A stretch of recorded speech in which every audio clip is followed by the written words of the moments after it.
It says something about a trade if we can simultaneously have been talking about it possibly happening for months and have it knock everyone over when it comes through. Durant, Harden, Kyrie, all on one team. It's a dazzling collection of basketball talent. Durant on his way to proving he's right back up there with LeBron as the best player in the NBA. Harden, one of the game's greatest ever scorers, who's finished top 5 in MVP voting 6 of the past 7 years. Kyrie is the league's best ball handler who can flat out perform magic around the hoop. They are 3 of the most outrageously talented players in the league. But they're also, of course, 3 of the NBA's most distinct personalities, making all of this potentially explosive in about 100 different directions, both good and bad. So what does happen when 3 crazy kids moved into one of those Brooklyn lofts together to try to take on the world?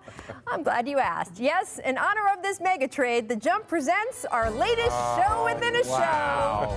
Three's Company, Brooklyn edition. And just like with Jack, Janet, and Chrissy, you can expect plenty of hijinks. Why you got Kyrie's face looking like that? As we see everybody how else this smiling. group meshes. Well, why did he put him in Chrissy's spot, though?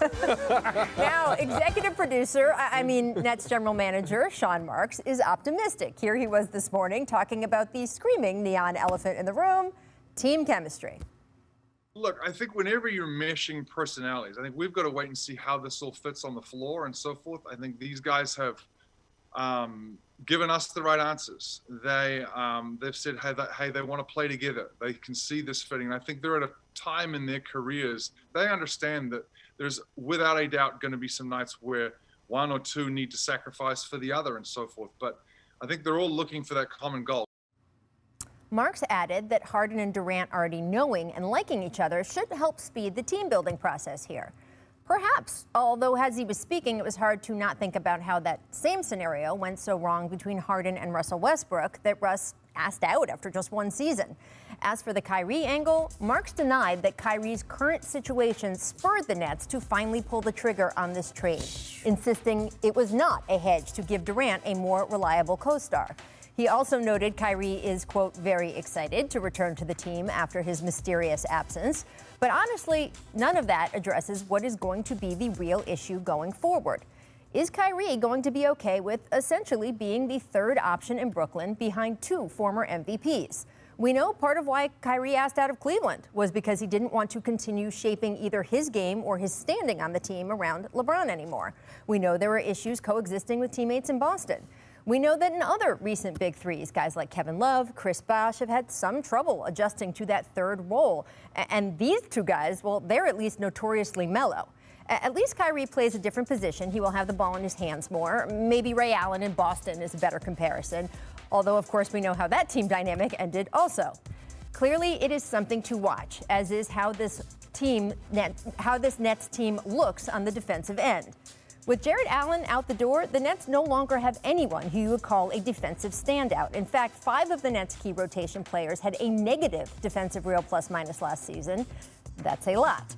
Still, all Brooklyn really needs is a functional level of team defense, something KD and Kyrie, and yes, at times, yes, even James, have shown to be capable of. So if they want to play hard on that end, they can. Also, let's be honest, there's going to be plenty of nights, at least in the regular season, they won't have to. In a year where there is no plan to hold an actual all-star game, Brooklyn should have plenty of that vibe nightly. At their best, we could see a 3-ring circus of death-defying feats of basketball brilliance.